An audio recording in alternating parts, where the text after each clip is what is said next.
Hello, everybody. Hope you're all doing fantastically well. It's Connor here. We are back with this week's edition of the debrief. Obviously, we have the Plymouth game tomorrow, but we're going to be getting into all the intricacies at this moment in time of Leeds United. We're going to be speaking about the Premier League and how the 49ers preparing for that. I think it's an interesting topic to get into. We're also going to be discussing a little bit of the Plymouth game and long-term projections, really. This podcast is going to be a little bit more sort of focused on that this week. So without any further ado, let's get into it.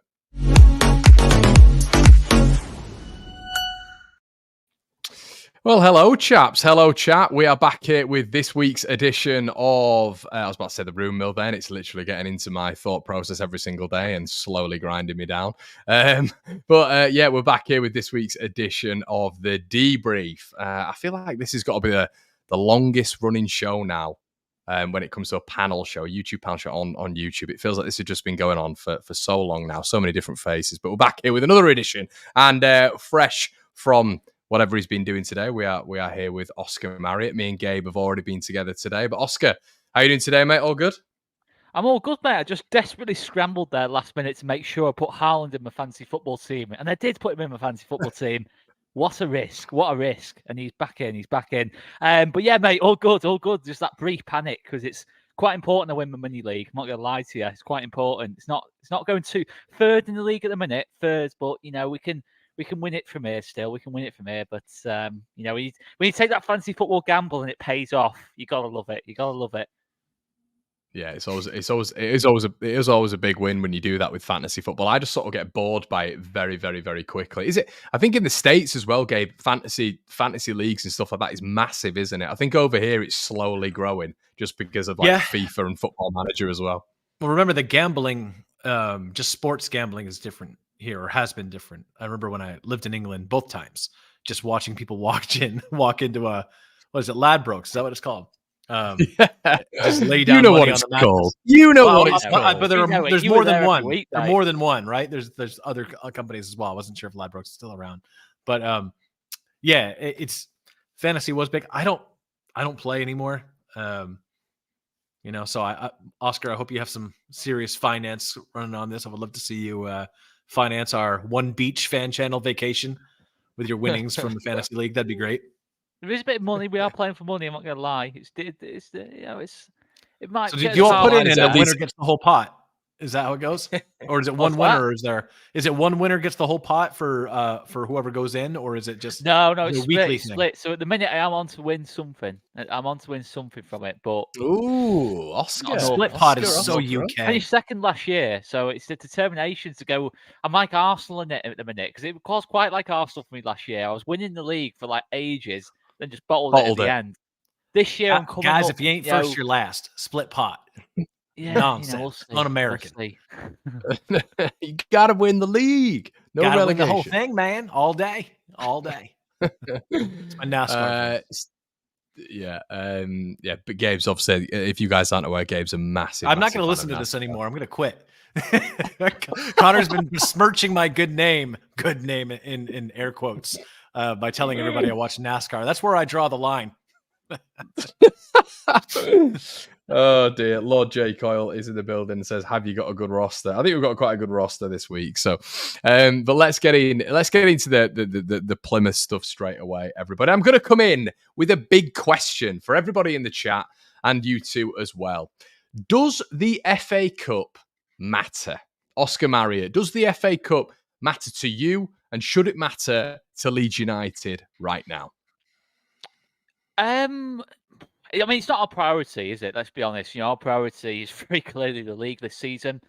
But I don't think there's much harm in having a cup run for us. I do actually think, a cup run could actually do us some good this year. Don't get me wrong. If we lose tomorrow, I'll get over it pretty quickly, to be honest with you. I think if you gave me a choice between beat Plymouth in the league or beat them in the FA Cup, I think it's quite clear that you go for beat them in the cup. But beat them in the league. But yeah, I don't know. I'm not one of these that I'll be happy if we lose tomorrow. I've seen some chat about that. I mean, I don't see any point in that. I think keep the momentum going. We're on a fantastic run at this moment in time, and there's a chance to keep it going. Really. Listen, I mean, Chelsea and Villa in the next round would be tough games. But we'll see. We'll see. But I'm not going to lose sleep over it. But I really, really would like to keep this winning run going tomorrow night. Yeah. It's obviously a prestigious competition, isn't it? And it does seem to have lost its value a little bit over, the past sort of 20 years, really, the FA Cup, which is a bit of a shame. But it does feel like with the priorities that Leeds have at this moment in time, it's got to come second. It's got to come third. And especially with the squad size we have, Gabe, you're sort of looking at it now and thinking to yourself, well, Mr. Farker has got to really sort of manage this. We're looking at, obviously, press conference today where he was mentioning Pascal Struijk. He was obviously mentioning Dan James, and now newly injured Jamie Shackleton. Yes, it's not cataclysmic for Leeds, but it is still injuries, isn't it? In maybe a game where the like of Jamie Shackleton would have played. Yep. Listen, the opportunity to win silverware always matters. I think there's a correlation between the importance of the FA Cup to teams all around the country has dropped with, shall we say, the increasingly inflated financial situations of the top clubs. So that obviously makes it difficult to compete. But look, you always want to be able to compete for these kind of trophies and take your chances when you have them. And, form from a cup match does help translate into form in the league sometimes. It can help you build some momentum, especially if you're trying to go on a run.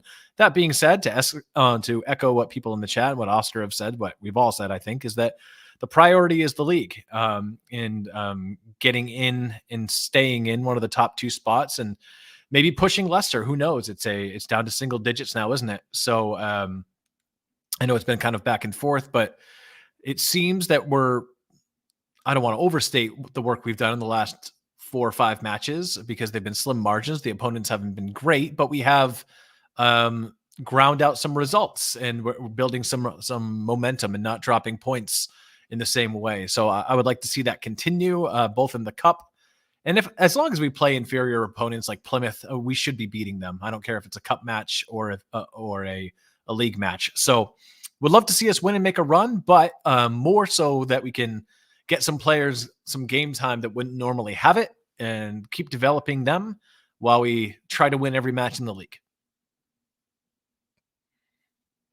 Oscar, interested to hear your thoughts, mate.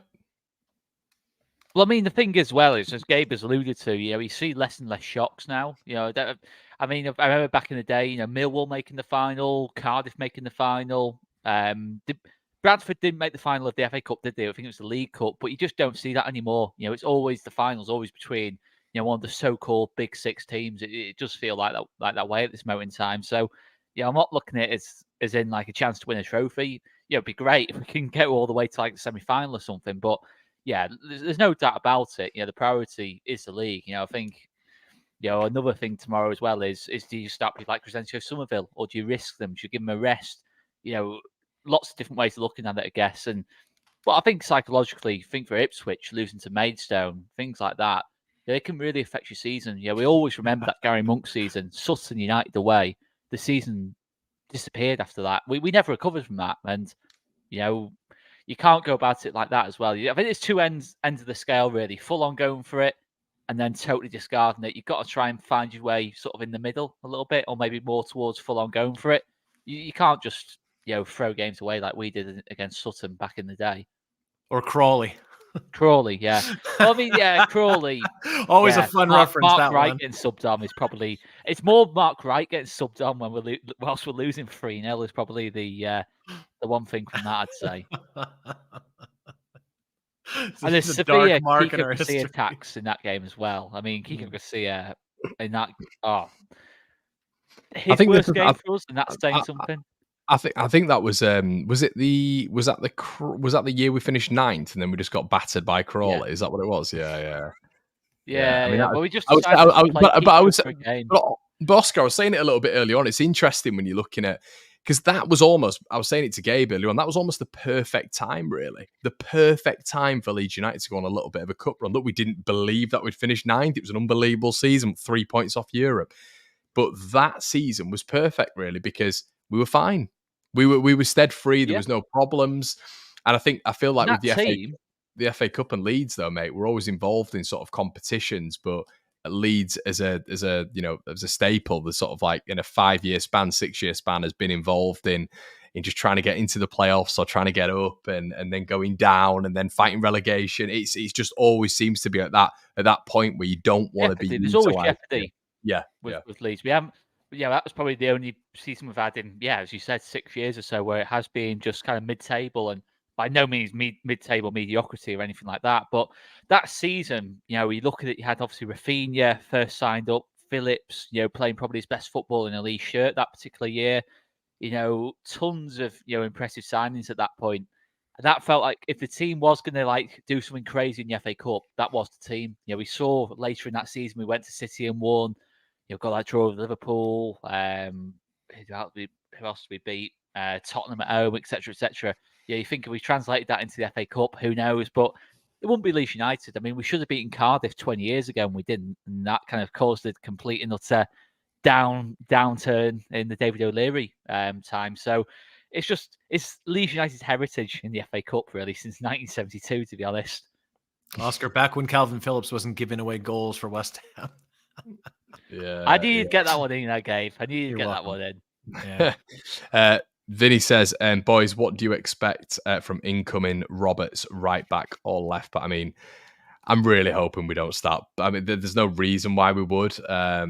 But yeah, let's start playing right backs at right back. That'd be nice for me. I don't want to be seeing Roberts at left back. Jet Spence for me anyway. No, it's a great chance to start Roberts tomorrow for me.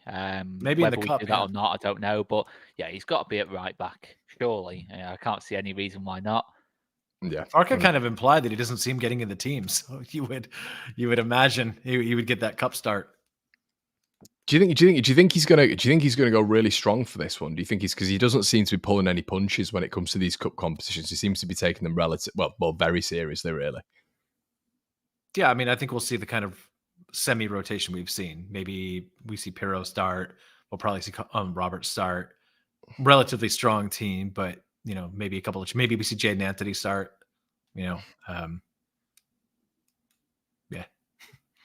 Yeah, Jaden Anthony could be one. Nonto could be one, I guess, as well, which would be interesting. But I see Nonto continue as well. I'm not sure, to be honest. Yeah, I was just looking at this as well. To be fair, I was, the Roberts. I'm not sure Roberts can start tomorrow. I thought he had sort of two games out, and yeah, I think a lot of people are now saying it's as in when he played, didn't he? That Tottenham game when they played Burnley. Oh well. Daniel's saying, Connor, it's Monday show. It should be called Motson and Co. hosting by Connor and Sideman Gabe show. Yeah, cheers, Dan. Roberts can't play tomorrow, says Russ. He can't feature. He wasn't registered for the first game. Ronnie Kipperin, probably the best name we've got on here. Apart from, I think he must be Welsh, but he's called Bowden Llewellyn.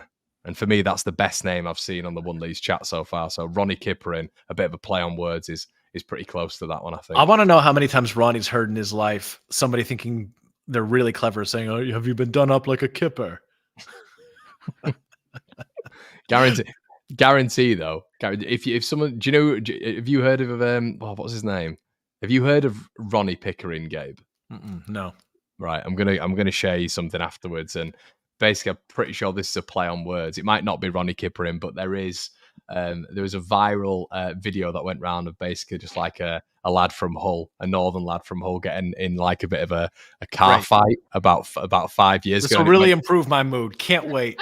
It's brilliant. It is British brilliant. Culture, mate. British culture. Yeah. Absolutely. Yeah, it's that. Yeah, there you go. It's taking the mick out of Ronnie Pickering. There you go. Gabe will link you it afterwards. It's well worth it. Class. It's the fact that something as minuscule as that, everyone just remembers. Whenever you say Ronnie Pickering, straight away you're thinking, "Oh yeah, I know who that is." Especially up north, though. Up north, you're always going to remember that, aren't you? But right, a big question. I'm going to come to Gabe first of all for this one. Are Ipswich bottling it? 1 win in 8. Obviously beaten by Maidstone in there as well, which look, it is the cup, but it's a massive defeat when it comes to it. And obviously losing again at the weekend, not losing again, I should say, but faltering again at the weekend and giving Leeds United that hope to close the gap a little bit. They've got 1 game in hand on us, of course, but I believe now it's 2 points still with Ipswich, I think. So yeah, I mean, from where we were against Ipswich, I do have to say, hands in the air. You know, it's been brilliant from Leeds United in terms of form. Obviously, 5 wins in 5. We're doing what we're doing, but it does feel at this moment in time, and I think we've spoken about it several times, that they are maybe suffering due to their lack. Well, they have caliber, they have quality, but in comparison to the 3 that came down, who have a severe, increased quality than they have, it feels like maybe they're suffering a little bit with a tiny bit of burnout, maybe. Yeah, the question is, are they bottling it? I think it depends on how you look at it. They're certainly not holding the standard that they've set for themselves this season. So in that respect, when you're in an automatic promotion spot, you're nearly 2 figures up on the other teams. You have to say that in that perspective, it's a bit of a bottle job. However, I was a little bit different. I know you were really you called Ipswich's performance before the season started. I didn't. I looked up and down their team sheet and wasn't particularly impressed, and thought, okay, well, they played really well in League One and maybe they'll make some noise, but ultimately, for me, they've still exceeded my expectations. So it's hard for me to say that they're bottle jobbers when, I mean, their world beater right now is going to be Kiefer Moore, So no, I don't. Relatively, yes, but I still look at them with a lot of admiration because they have a lot less firepower than a lot of the teams in this division, and they're still, they're not. Their form hasn't been good, but I take my hat off to how they play. And yeah, and Gabe, I'm being very facetious there, very, very facetious. I think when we look at the competitors, and it's a bit of mind games, of course, when it comes to the fan bases, but overall, I completely agree. I don't think that they're a good team. Ipswich are overachieved, haven't they? Yeah, but they're a very overachieved. Yeah, and they're not out of this whatsoever. They're not out of this whatsoever. But it is interesting how, I wonder what you put it down to. I wonder what we put it down to. They've obviously brought some. I tell you what, signings wise, I think theirs was probably the strongest in terms of their caliber increasing. I do look at that, but I do look at their signings, and obviously I was mentioning Kiefer Moore at the start as maybe been an alternative to Patrick Bamford. But when you do look at the signings they've made, when you look at Travis, when you look at Sarmiento, when you look at Moore, when you look at the Wimbledon lad they brought in as well, I think that they're good signings for Ipswich. They wouldn't be good signings for Leeds United, Southampton, and Leicester, and maybe that's the difference at the minute. Yeah, if they don't let the early success go to their heads and make a stupid decision on their manager, because my real fear is, I mean, for them, it's not really a fear because I could care less. But if I'm an Ipswich fan and I look at what that manager's done with them and overachieved, to apply that as the standard for the rest of the season, have that expectation and say, well, maybe we need to bring someone else in to get us back there, would be foolish. I think they'll be in this division for a couple of seasons, which is nothing to thumb your nose at. They were a League One side before. And given some additional resources, who knows what they could do. But for me, they've overachieved. I think we've seen this in the comments that people think they're regressing back to the mean. I tend to agree. So in that sense, they have to be proud of what they've done and what they're going to continue to do. But you have to also think that if you're one of the players in that changing room, you will look in the mirror and say, could we have done more to stay in contention? Maybe they will. My prediction is that they're going to fall more towards the middle of the pack, as Preston have done after their hot start. Just took a little bit longer. I mean, look, they just don't have the firepower. We've talked about the standard being low, but it is a grind. The players do get burnt out. And, ultimately, I just don't think they're good enough to be a top 2. Maybe they come in the playoff. Who knows? But, and I think they match up really well against some sides. But even the way they play, too, as well, Connor, like the way they play is challenging, for them to continue. And so it's a good story. And I know it's weird to come from a Leeds fan, but I have a lot of admiration for what they've done so far. But ultimately, I think things are normalizing and the cream is starting to rise to the top.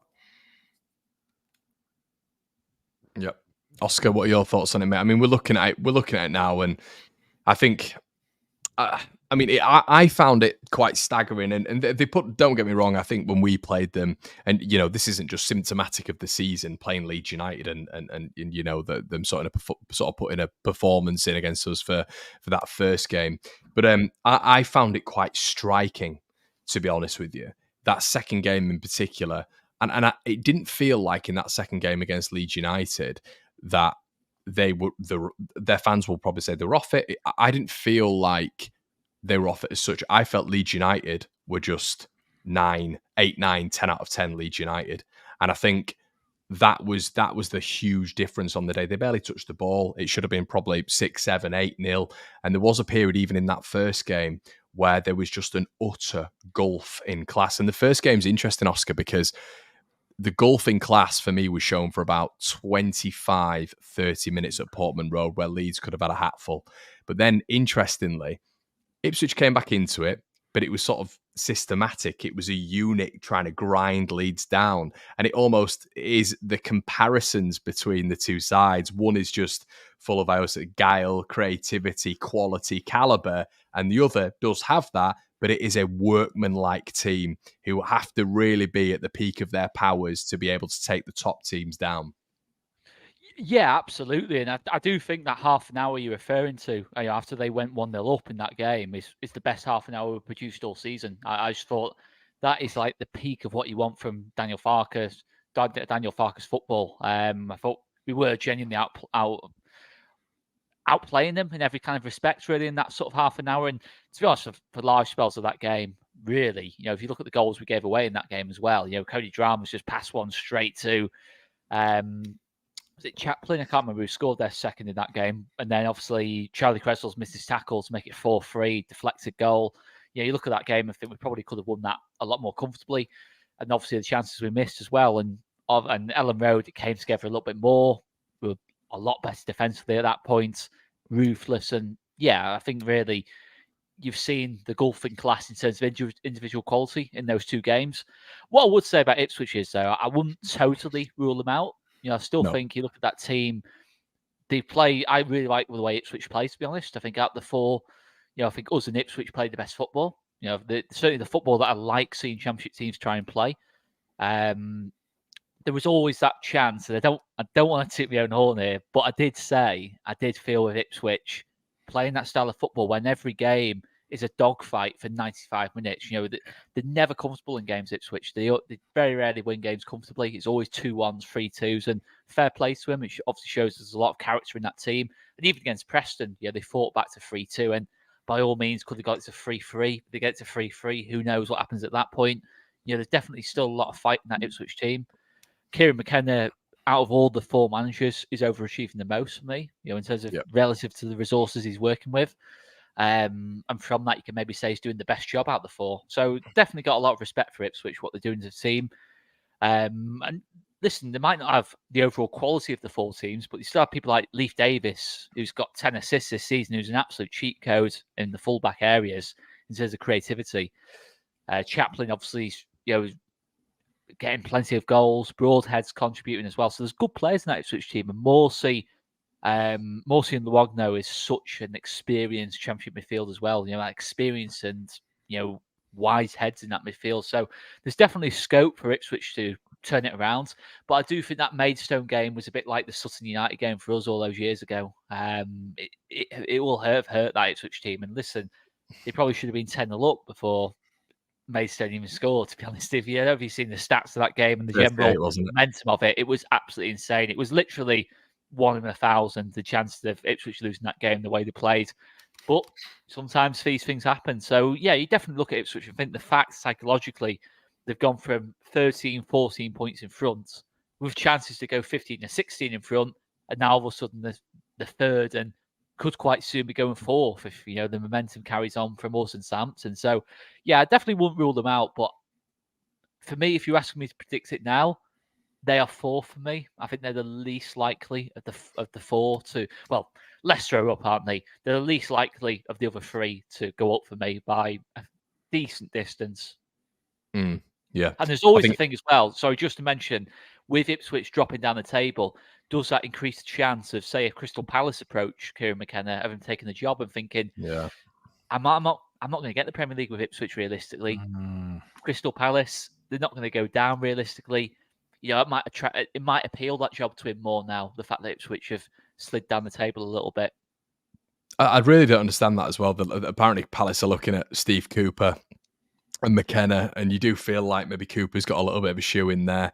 And obviously, he kept he kept Forest up, didn't he? McKenna is definitely a gamble to say they're sort of trying to stay in the division, but you'd almost think that if Palace were a bit of a sure, steady side and they'd finish sort of 12th, 13th, they can gamble a little bit on a McKenna, even though everybody knows you can't really gamble with your Premier League safety. But I think Cooper's definitely the safer bet. Yeah. But what I would also say is McKenna, the scope for McKenna is a lot bigger. I think. Yeah. And the other thing as well is always, for me as a fan, that would always worry me when teams are talking about appointing two totally different managers. Like Steve Cooper, it's not particularly exciting. Kieran McKenna, it's very expansive. It just feels like you've got to have a vision of what you want. But anyway, that's another discussion. Yeah, let's keep the Crystal Palace managerial selection off this debrief. I can't imagine a worse topic.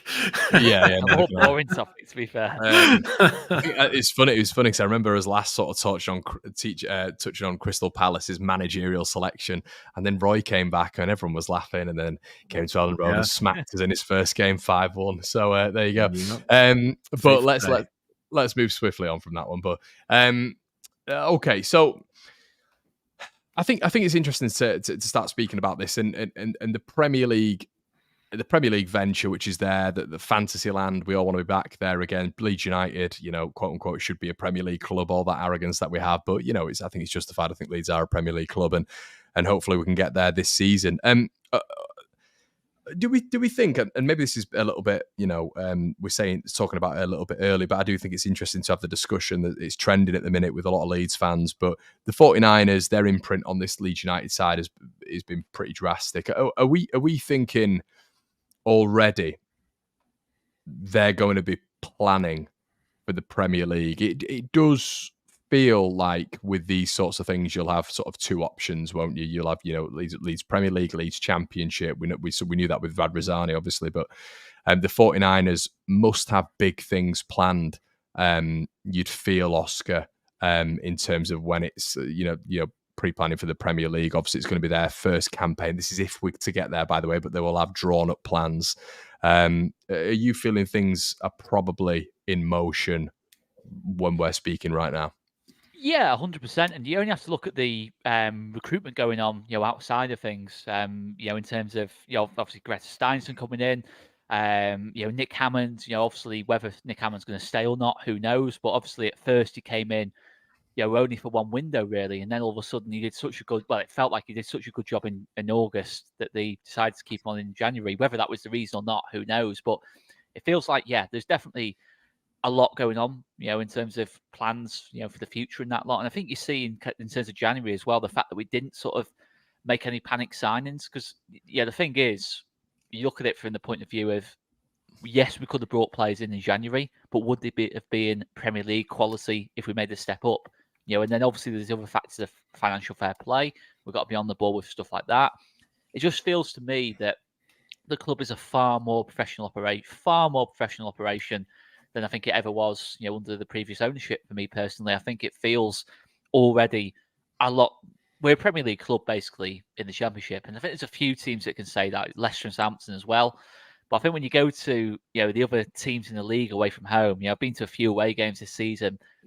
There's just a general feel about it where you think, these are Championship clubs, and then when you go to Leeds home games, it's just like, and that's just that's just intangibles. That's just like feeling, but it does feel like. This is a team that's planning for the Premier League, in that Brentford, Brighton-esque kind of way. I do feel if we did get promoted, I think we'd go about things a lot more in that kind of sense. I think you have to look at the way we appointed Daniel Farke in the first place. It was quite advanced metrics that we're using. I think I saw somewhere that we used AI in some parts of the decision-making process on Daniel Farke. So it feels like the club has modernised itself, and I think that's part of that, the step up to the Premier League. It didn't feel like we ever did that under Victor Orta, in terms of when he was, because if we look at it from that point of view, Victor Orta was basically in charge of signings, in charge of pretty much overseeing everything. But now it feels like Steinson's got this role. Nick Hammond's got this role. Miles, who's coming from Aberdeen, has got this role as well. It feels like we've got, a lot of areas covered, really. Yeah, and I don't think there's any question about that at all. And you look at people like Wilfred Gnonto as well. The fact that we're talking about a new contract potentially for Wilfred Gnonto, all these new contract talks, it does feel like we're definitely making those steps forward. I do feel with a lot more. If we did get promoted this season, I think we'd be a lot more ready for it than the last 2 seasons in the Premier League. I think we'd be a lot closer to doing what Brighton and Brentford have done than what we. I think the last 2 years. I think as well, Oscar, it's interesting how you've now got Jordan Miles coming in, head of recruitment. I find that fascinating how that you should expect that when that was announced late December, you'd expect, he's coming in very quickly for January there. But obviously there seems to be rationale really is, well, he's not going to come in late December for early January because there would be no point in that. So that's sensible in a sense anyway. It was interesting how they announced it, and all Leeds fans were a little bit sort of scuppered on it really, as was I was a bit confused on it, but it makes a lot of sense now, long-term planning. And Jordan Miles has a very, very specific data analysis background. He's been at Ipswich, he's been at Derby, he's been at West Ham as well, and obviously there might be a little bit of a Kinnear link there, through some sort of channels at West Ham. But Gabe, it certainly feels we keep hearing this data, and obviously we know in the modern game that football is surrounded by data. Everything is now analysed scrupulously, and a young Jordan Miles coming in, who's only recently been head of recruitment at Aberdeen, coming in with a specific data background. It feels like the 49ers are already pre-planning for maybe the inevitable. And remember that, I know we've explained this on this channel before, but we have new people filtering in and out. So we want to explain it again, that head of recruitment role is not the same as the head of just going out and getting new signings. It's the data modeling apparatus around identifying young players and following them for years, and revolutionizing the scouting department as well. Also, I want to throw this out there just so people keep this at top of mind, that when you introduce machine learning and AI models, you don't get rid of all other assessments either. It's not like they've said to everybody, okay, bye, we're going to trust ChatGPT with our player recruitment now. I mean, that's not how that works. That's just that clubs like Brighton, Bournemouth, all these other groups, and the big clubs as well, with the exception probably Manchester United, have been doing this and the previous methods as well. And Leeds needed to modernize themselves and avail themselves of new tools. So as technology progresses, you have to grow your enterprise, and that's what they're trying to do. It's not putting all decisions in the hands of an AI. And I know that nobody here in this discussion thinks that, but want to also throw that out to make sure people know that. I think what stands out to me the most here is when we look at the Premier League, and Connor, you've spoken about it. Oscar, you did a great job of laying it down just now.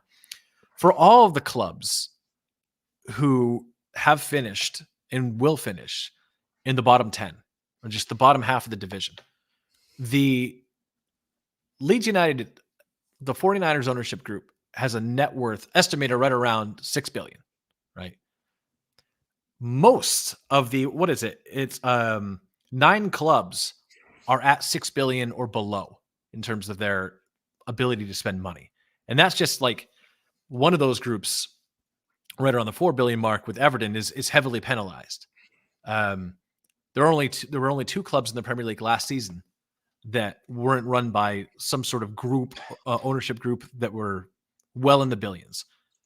That's very, very different. When you look at, it's not enough to just have money. You have to have, think about $600 billion over at Newcastle, and they're not contending for titles yet.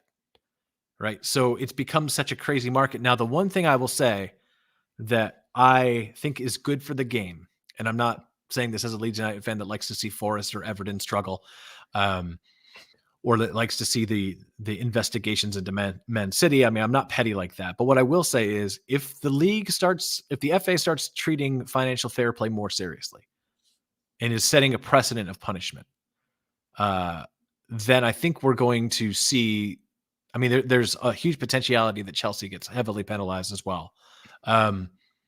So that could correct the market a little bit more. So you wouldn't have to have, $9 billion in net worth in order to just have a mid-table squad. And if you just think about how crazy that is, that's insane. That's what it takes to compete. My general thoughts on this are, and Connor, we've talked about it earlier as well, that I love the players we have now for this division. But realistically, looking at who's coming off the books in the offseason, if we get promoted, in order to stay in the division, you would have to imagine that there's going to be a lot of new spending and new blood coming in. I know that we're a bit used to a precedent that Bielsa sent, that you get a team promoted and you stick with the players. But all the teams doing that, I've seen some comments saying, well, Luton are doing well. They're 1 point from relegation. They're not doing well. They played better than some of the basement teams. But the just thing to add on Luton is, they didn't have Sambi Lokonga and Ross Barkley in midfield, and that makes a big... Right. I mean, I'm not being fully... Sambi stand. Lokonga and Ross Barkley is better than a lot of midfield. Player of the month. Player of the month, Ross Barkley. Yeah, and I hate to tell people this, and this is not me saying I want this to be the case. This is just, if we'd step back and just look at it, the teams that go up from a division below and stay up are the ones that renovate their team, ship out old blood, no matter how sentimental or how valuable they've been, bring in proven or up-and-coming elite talents identified. You either pay them more money than the other clubs, or you have a scouting team that can evaluate them, follow them early, and get them in, get them on a good contract. And even then, you're in a position of a Brentford where Ivan Toney is going to be leaving at the end of the season. You're in a Brighton position where all your good players get scooped up every year. You have to have a continuous pipeline. It's hard. So can Gabe tell us something? It has nothing to do with us, but I understand the question. Maybe it's good for exposure of Leeds United. I don't know, but it has nothing to do with our ability to have money or buy players or do anything. If that's what the question was. Anyway, point being that it's hard in the Premier League. If we get promoted, our fan base needs to put their helmets on, because it's going to get bumpy and it's going to get ruthless. And the players that are elite in the championship may not be with us next season. That's a reality we have to wrestle with. Oh, of course. I mean, I think the other side of it as well is I don't think you necessarily have to change all 11 players and things like that. I think the way Fulham, I've already mentioned Brighton and Brentford, but Fulham's maybe a less of an obvious one. Obviously they had the great first season back last year, but they still had a lot of the same core that they had in the Championship. They just added icing to the cake in a lot of different positions in that kind of sense. And I think that's probably what Leeds need to do if we did get promoted. So Oscar, remember though, they yo-yoed a bunch. They went up and down a bunch of times. But I think in the past, if you look at Fulham, for example, they overspent. They tried to bring people like Andre Schürrle into the team who maybe didn't have that emotional connection to Fulham. And he fell off a cliff. I remember how good he used to be. I mean, who else did they sign? They signed a lot of players like Andre Schürrle who just used to be really good and then just completely dropped off. There'll be other names as well. I can't quite think. Anyway, you look at it from that kind of sense. It's all about the balance. You look at Joe Rodon, for example, Ampadu, Rutter, Somerville. I'd say that's a good spine. I'd say even at the higher level, I think there's fundamentals in them players' games that easily make the step up. It's about having other quality to join that and competition in certain areas. For example, in goal, you'd want competition for Meslier at the very least. In this kind of sense, is he consistent enough for the Premier League? Who knows? But at least have some competition for Meslier in that sense. The fullback areas, other areas of concern. You have to be prepared for that, and I think that is the right way of going about it. Identify the 5 or 6 players in your squad, because I think there is at least 5 or 6 players who are Premier League players for me in this Leeds team, who are far too good for the Championship. You see it in their performances week in, week out, and then complement them with quality that can provide depth. And listen, you look at people like Dan James, for example. Could he make the step up this time around? The fact that he's had such a good season at Championship level, fundamentally, I think he's improved a lot of areas of his game. His ball striking, his the way he reads the game. I think he gets into much better positions these days, under Daniel Farke. could he make the step up? But you don't want to risk Dan James not making the step up by not having another option in his position. That's what I think as well, Oscar. I think it's really easy to get caught away with the wind, really, and absolutely. for everybody to say, look, and everybody, me included, but to say, look, 5 wins out of 5, we're one of the top teams in the division. But I think maybe League One, the Championship, League Two to League One, the difference, the gulf isn't there. I think you see a lot of times League One teams who do really, really well, end up getting into the Championship and stay up, or probably stay up. Recent memory, Plymouth, Sunderland, obviously Ipswich. There are plenty of examples. I don't think the transition is that big. I think even if you have a team who do exceptionally well in the Championship, we saw one last year who I think is going to plummet straight back down again. Yep.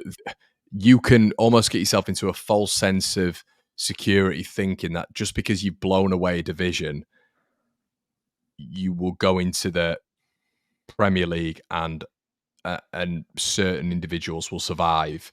In my opinion, it's way more. I think the Premier League has improved so much in the past 3 to 5 years, and I think we've seen that with money as well. The amount of money when you're getting Bournemouth spending more than Juventus every single season, really, I think that's evident there.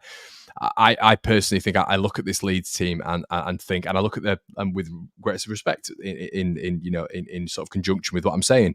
I think the Southampton team, I think with the Leicester team, obviously with the Ipswich team, but I think those 3 teams in particular, you would need mass surgery on those sides, to be honest with you. And just because players are top of the charts in the Championship doesn't mean they're going to get anywhere near it in the Premier League. However, what I will say is I do think we have some gems in there. But even when we're having a look at someone like, as an example, Oscar, Gigi Rutter.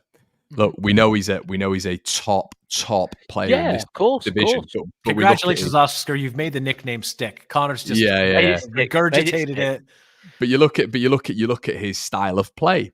You look at how he meanders through games in the Championship. That simply would not work in the Premier League. It simply wouldn't from a tactical perspective. I don't think that would work. I think Premier League teams would be able to figure that style of player out. So I think right now, there's no question about that.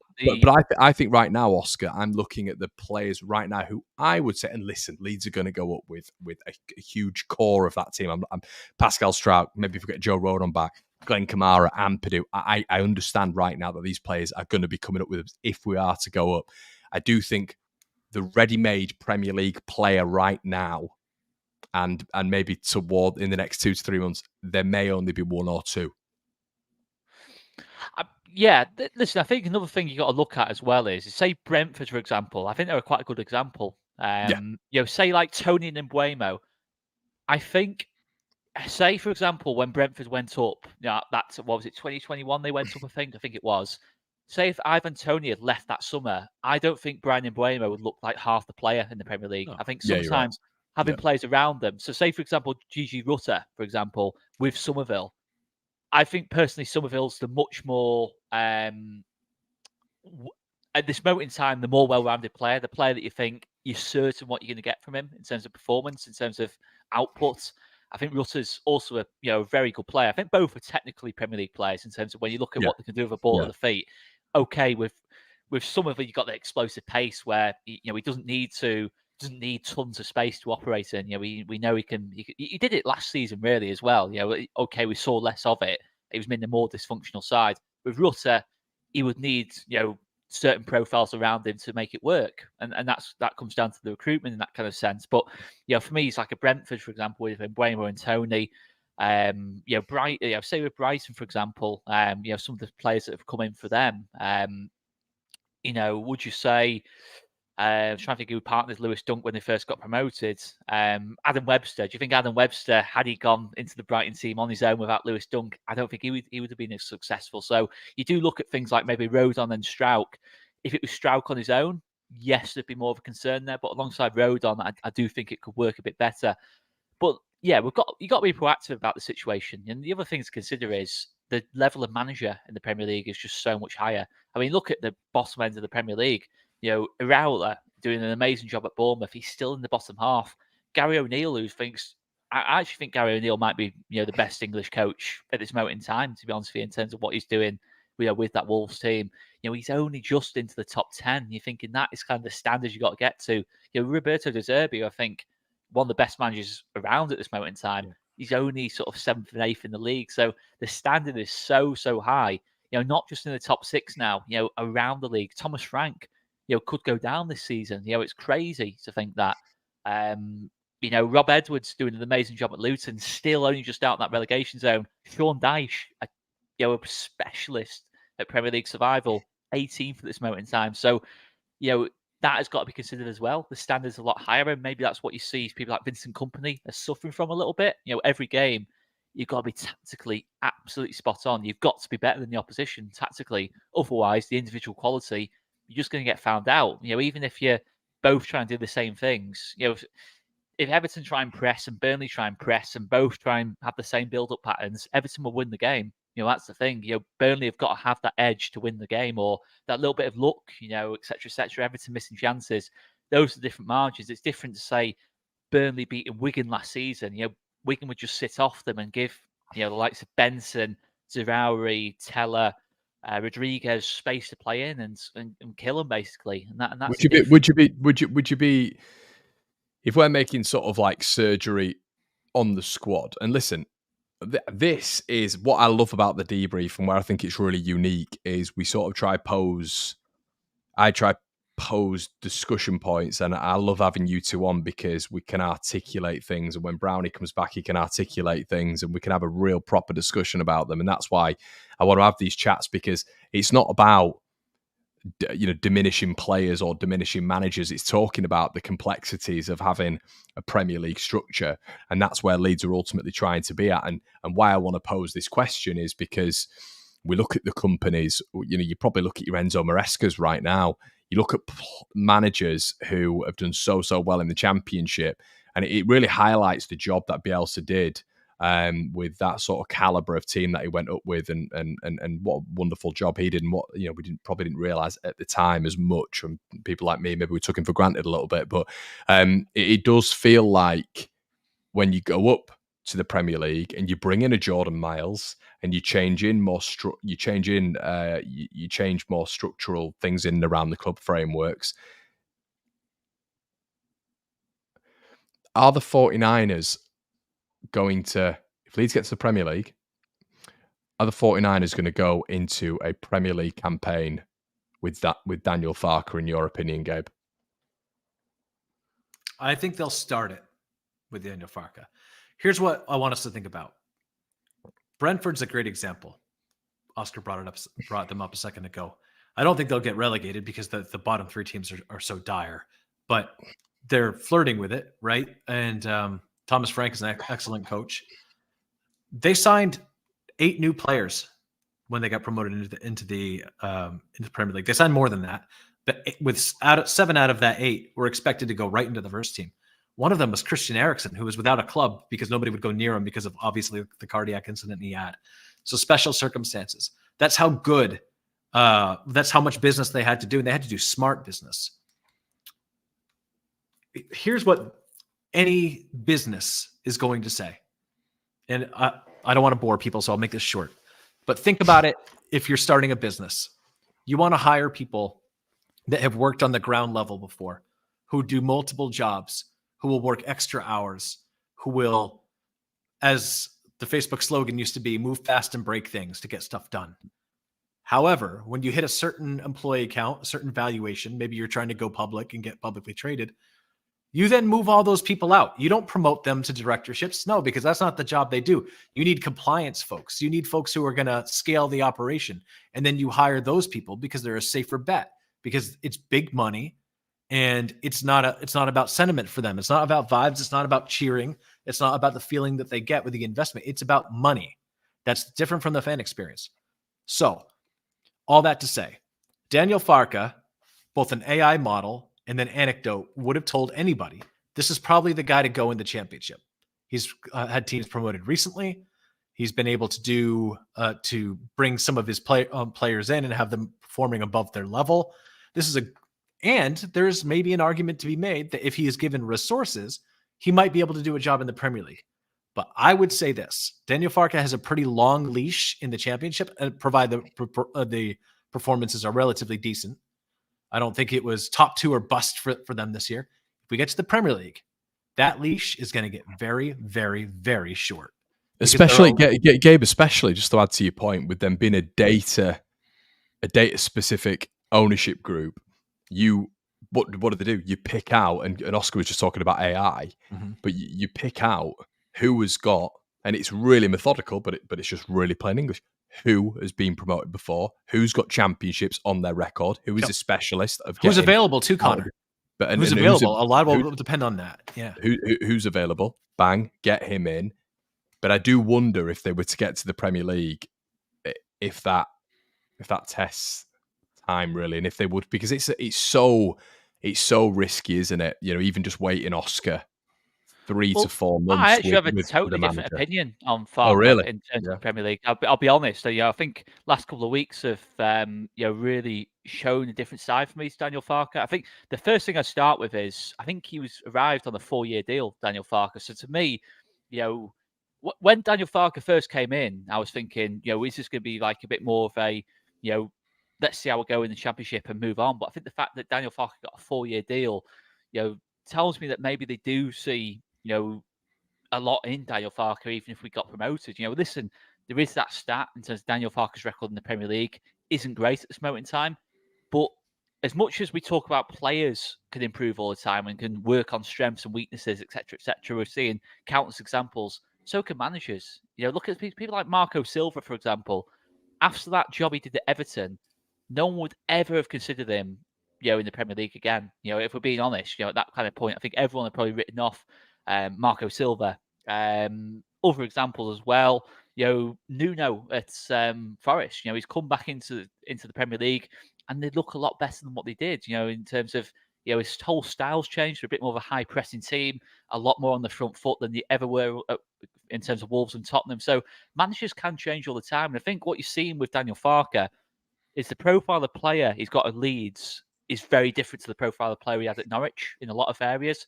At Norwich, he had the team in number 10s essentially. Buendia, Cantwell, Stiepermann, something else, Rupp as well, who was number 10. So they had to kind of cram in number 10. Buendia often played on the right hand side. Cantwell often played on the left. So it was a team that wasn't very physical, wasn't very, very technical heavy. But when you go into the Premier League, you don't really want that for me. Yes, you want some technical players, but I think you want more pace and power in the team. And I think you look at this Leeds team in terms of what he's got. Your Dan Jameses, your Somervilles, that counter-attacking threat. So you can sit off teams and just hit them on the counter a little bit more. I think at Norwich, he had to try and play a little bit differently. He had to try and play like he did exactly in the Championship, because you're not going to hurt teams like, say, Man City away from home with Buendia and Cantwell. They're not fast players. They don't have that speed, to counter-attack at pace, and they want the ball to feet. They want to play the game slowly. I just think in terms of this squad, physically as well, you look at people like Joe Rodon, Ampadu, physical players, leaders in the team. Norwich didn't have a lot of that. Outside of Brent Godfrey, there wasn't much physicality in that Norwich team. So I do think as well, Daniel Farke in the squad building is already kind of like thinking about the Premier League a little bit with people like Ampadu and Rodon. And I think in terms of the squad composition, it feels a lot more suited to Premier League football than his Norwich team ever did. Tactically as well, I look at the team off the ball. His Norwich team were never anywhere near as good as what this Leeds team is off the ball. Yes, individually, we've got some really good defensive players, but we are such a difficult team to create against. There's no question about that. You look at the stats as well. I think it's 4 out of the last 21. Out of the last 21 games, in only 4 of the games, we've conceded more than 1 XG, which is just absolutely insane, mind-blowingly insane. Look at your Arsenals and Man Cities. I think comparatively, they were like 8 or 9 games that conceded more than 1 XG. So yes, there's more to it than that. Oscar, can I jump in here and ask you a question? Yeah, so of course. I personally think you're looking at this the wrong way. If we're just talking about what the 49ers will do. The question for me is not, is there data and plenty of reason to give Farke a go at another level with more resources? Could he be successful? I don't think that's a question. He could. I think it is a risk, right? Because you have to just look at the track record someone has. But But there's definitely an argument to be made, and you've done a really good job of making it.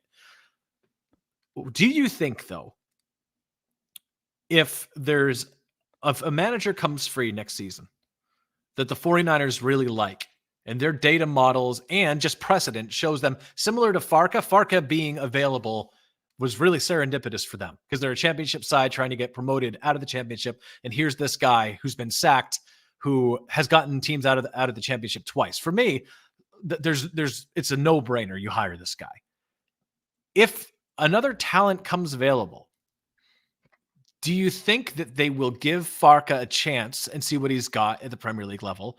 Or do you think they will do what Bournemouth did and be a little bit more ruthless and go with a talent that they think is a higher ceiling talent? But the thing to say with that, and yeah, I was just about to say about Bournemouth in terms of Gary O'Neill to Iraola, but Iraola has had a lot more money to spend than Gary O'Neill, and he's still quite a bit behind him in the league, in that kind of sense. So you could argue, has that worked out for Bournemouth as well as what I know the media narrative is? I actually personally think they play much better football now, but it's the idea that they started really poorly, but their form recently has been very, very good. Yeah, but you could still argue, would Bournemouth be higher in the league had they kept Gary O'Neill? I still think that is an argument that can be made, in that kind of sense. Especially when you're looking at what he's done, with a Wolves team that's lost, so many top players and not being able to really bring anyone in. So yeah, no, listen, I do totally hear what you're saying. Say for Graham Potter, someone like that. Right. I think the be all and end all of it is at Premier League level. If you start the season with one win from your first 8 games, it doesn't really matter who you are. There's always going to be question marks, over the manager, no matter what they've done in previous seasons. Vincent Kompany, there's questions about him now, and I think overall he's been most definitely a net positive for Burnley. In terms of where they've kind of been going. So yeah, there's definite ruthlessness in the Premier League, but we can't really answer that on the 49ers yet because we haven't seen the 49ers sack a manager. We've only seen one managerial change from the 49ers. Yeah, but tell me what you think. I think they would definitely stick with Daniel Farke for the Premier League. Okay. I don't see any. I don't think there's any question about it. I think you look at what Daniel Farke's built. I mean, the other thing as well is to consider is yes, it's all well and good talking about people like Graham Potter, for example, or Rob Edwards. Say if Luton went down or something like that. There's lots of managers who you look at and think have proven themselves to be capable of getting results at Premier League level with limited resources. Yes, it looks all well and good, but you think about the journey Farkas took this Leeds team on. We have to remember how bad this situation was back in July. Emotionally, it feels like the players have got a connection to Daniel Farke. It feels like, and we know. I think the big thing to look at as well is that I'm not comparing Daniel Farkas to Bielsa. Listen, Bielsa's on a different level, but we've done this before. We've done this before where we've thought that the grass is greener going in a different direction. Yes, in terms of Jesse Marsh, etc., etc. It just, I don't know. I don't see that being the situation. But if we did start the season with 1 win from 10, then yeah, of course, there'd definitely be pressure on and different managers available. But I don't see, take the scenario Leeds finish in the top 2 and then loads of managers available in the summer. I just don't see why we'd change it. I do. And I'm not saying I want it. Let me be clear. I don't see why the 49ers would change it as well. Because that's how businesses are built. But why would you give Daniel Farke a 4-year deal? Because, first of all, 4-year deals are standard in the industry now. Daniel Farke signed a 4-year deal with Norwich in 2021, and he would have been still there now. So it's a standard 4 years your deals now. I've heard Simon Jordan bemoaning it on Talk Sport, how everybody gets a 4-year deal now, and he doesn't think they deserve it. They should have to. Of course, he would say that as a former owner. Here's what I'm saying with it. And again, let me emphasize: I'm not saying that he wouldn't deserve to keep his job. I'm saying in the same way that somebody who builds a company from 0 to 500 in a couple of years, which is a very typical Silicon Valley trajectory, by the way, in the San Francisco Bay Area, those investors and those board members liquefy that company and bring real people in to run it in their mind, because they're thinking going from 0 to 500 is different from 500 to 1500. It's a ruthless business. Now, I'm not saying it's the same thing. I'm not saying that at all. I'm not saying I think that's what he deserves. What I'm saying is I think the 49ers group, I'd be very surprised. Now, I don't think they'll sack him in the offseason. But if we go up, I'm saying that leash is going to be like first 5 games. If they don't like what they see in that first 5 games, I think Farka's out, especially if someone's available. If not, maybe they ride with him. Or if, what would it have to be? What would it have to be then? Like hypothetically in those 5 games, because I sort of side with Oscar. Gabe. I'm just from a. I know you're saying it from a business standpoint, but I just think it would be a little bit. I mean, even from if you're a new set of owners coming into a club, which they are really 100% owners, if you're coming in and a manager gets you up, and within 5 games, as a newly promoted club, I don't know. Let's say it depends on a lot, Connor. So here's a hypothetical for you. Let's say, hang on. Let's say Thomas Frank's no longer with Brentford going up. I can guarantee you, the 49ers would say, "Give us that guy. He worked wonders with half a budget, right?"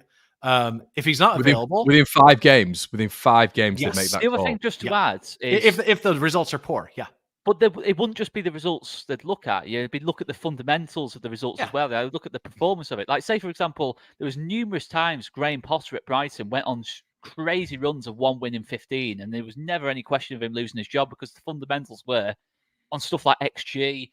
Yeah, when you looked at the game with your eyes, you're thinking, they're just lacking a finisher, or it's just genuine, ridiculous bad luck going along the way. It wouldn't just be on the results; it would be on. It would be if they had a Premier League team. It would be, Oscar, if they had what they thought was a better option available. If not, I think they.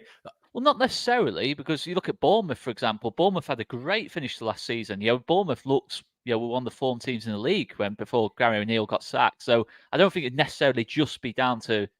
It has to be. Well, no, I'm talking about how I think the 49ers would make their choices. What I'm saying is the leash is really small if you have other options. If not, again, if everyone's snapped up and there's not what they think is a discernible improvement, then I think that he gets more of a rope. But what I'm saying is that the level of freedom and autonomy and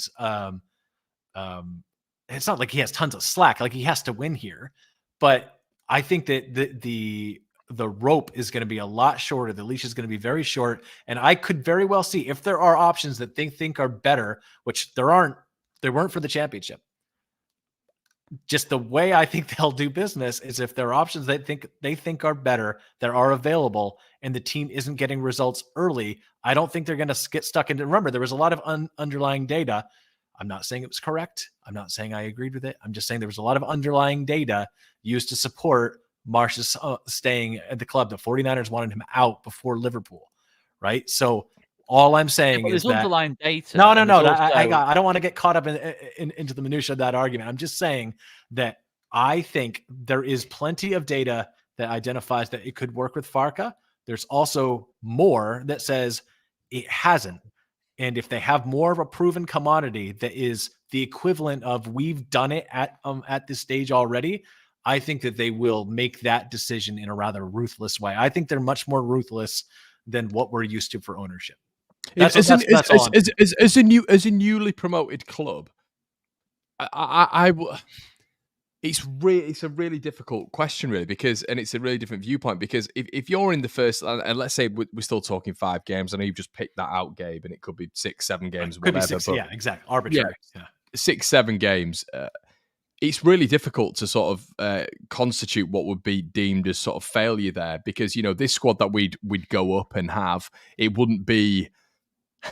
We're not talking sort of Aston Villa after year 2, year 3 here, or year 3, year 4. They're going to have to be careful with what they're spending. It's probably not going to be bringing in ridiculous caliber player from the continent or even from the Premier League. So, I mean, they're probably expecting to compete, but I would say that Daniel Farke's main objective when he's in the Premier League next season, if Leeds were to get there, would be him finishing 17th and then maybe picking a draw up in their first 6, 7 games. I know that might sound a little bit sort of problematic, but finishing 17th and maybe getting a draw or a couple of draws in 7 games, I don't think that would be hellish, really. I think that's probably as expected, isn't it? You sort of build momentum at points in the season, but it's pressing that button, isn't it? Which is always an owner's biggest risk.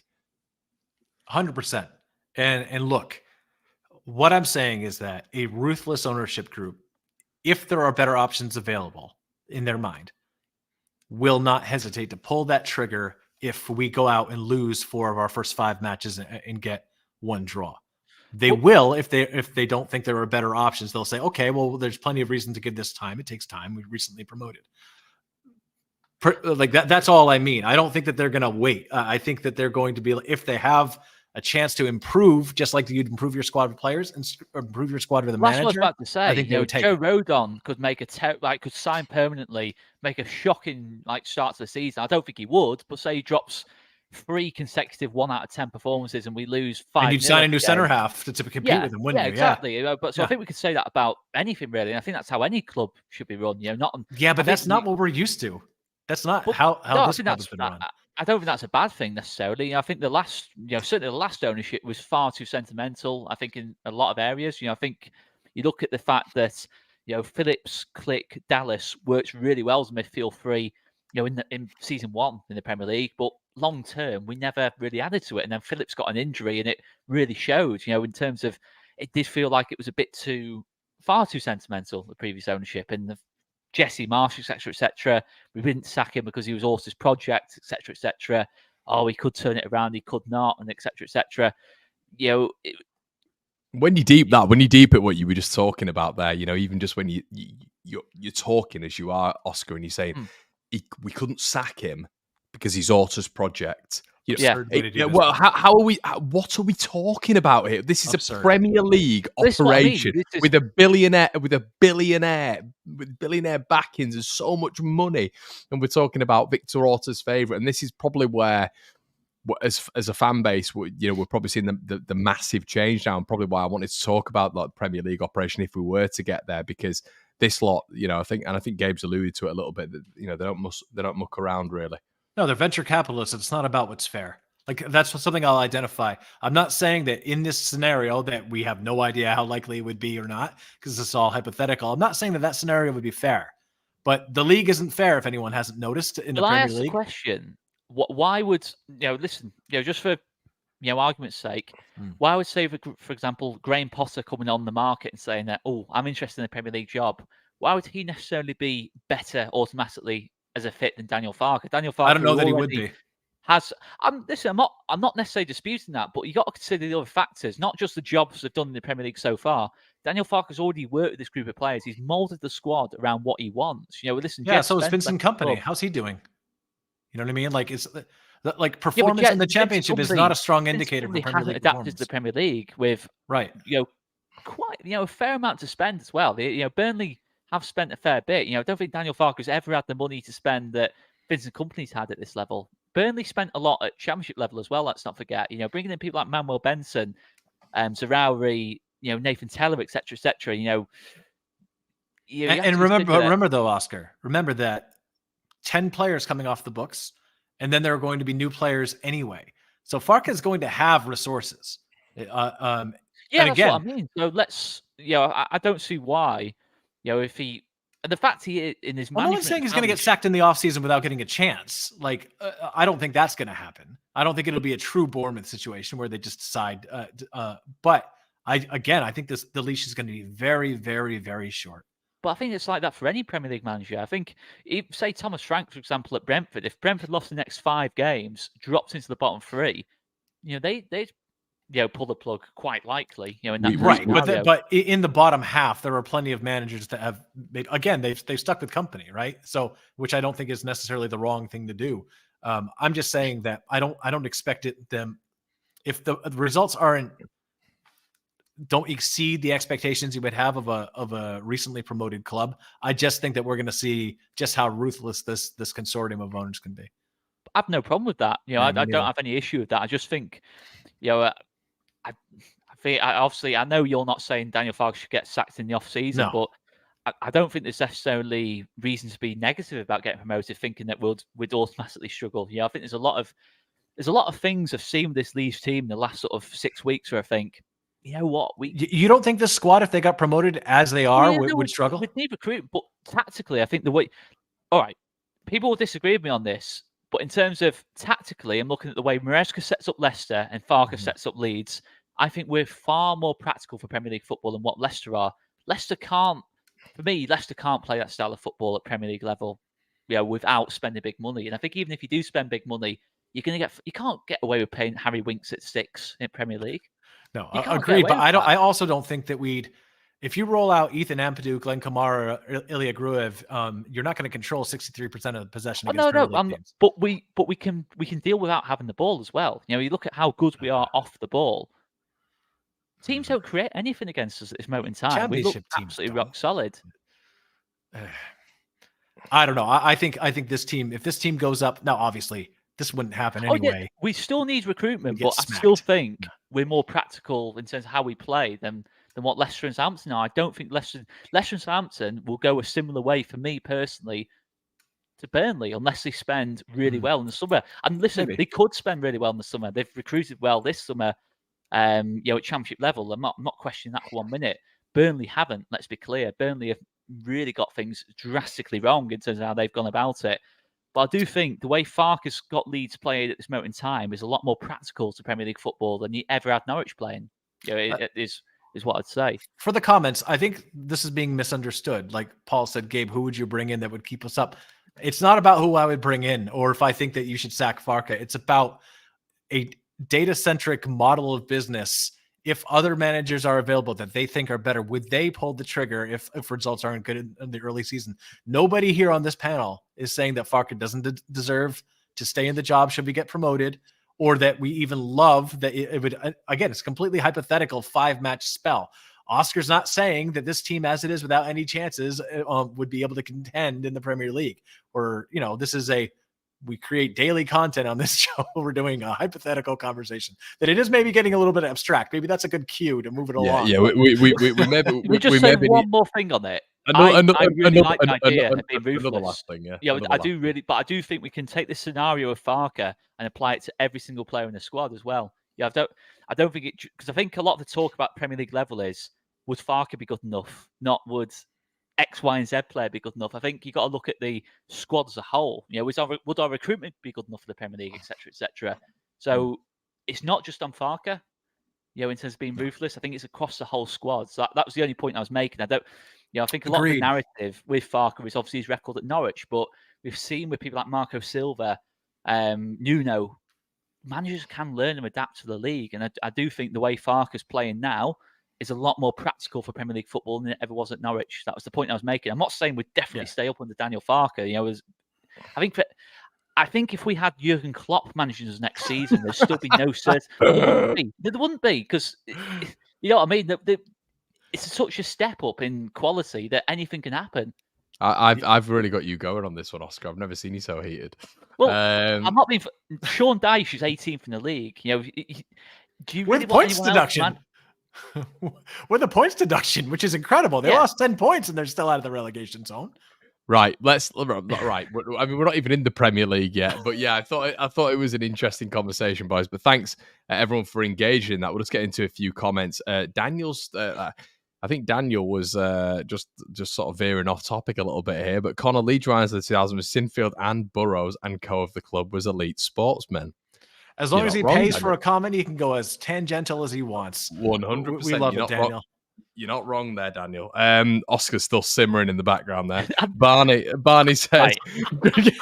Can I just respond to some of these comments? No. Just I'm keep not going saying we could go into the Premier League tomorrow and stay up. Oscar's saying that this starting 11, he's saying...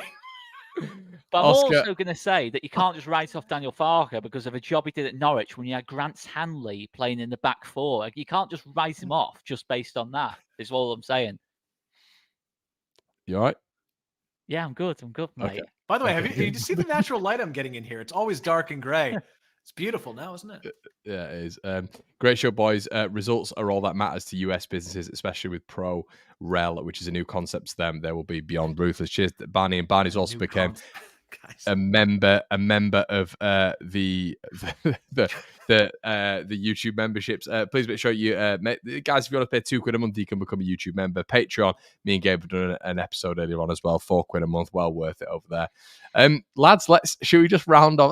That was nice. It was interesting, a bit of a different debrief, but how about we just get into a couple? I mean, Plymouth, I don't think we're expecting much. We touched on it a little bit. I don't think any of us. I mean, we care, but why don't we just get into a couple of score predictions anyway, and let's move on with this one. What are our thoughts? Oscar, we'll go with you first. I don't think Farker's good enough myself. I think we should just get rid now, to be honest Chris with you. has just said he's tactically clueless. I'm like, well, I think, there's better managers out there, isn't there? You know what I mean? It's no, listen, I'm joking, lads. I'm joking. 2-0 Leeds, I'll go for. 2-0 Leeds. Gabe? Yeah, that seems to be our talismanic score lately. We predicted that, even though we're never right. When we predicted it, we have won.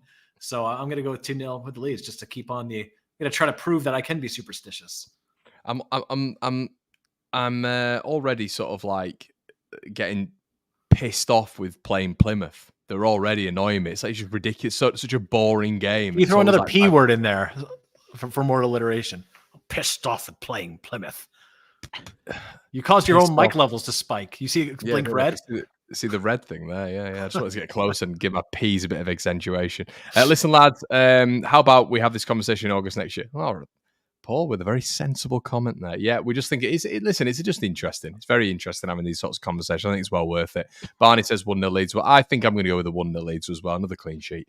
Everyone, it's been an absolute pleasure. Thank you. Thank you so much for being part of this. I've really enjoyed it. And we're going to have a laugh off air as well. Make sure you like the video before you leave, everybody. It's been an absolute pleasure. Oscar, thank you so much for joining, mate. Really appreciate it. All good. And Gabe, it's always a pleasure, mate. And we'll see you on the other side, guys. See you in a bit.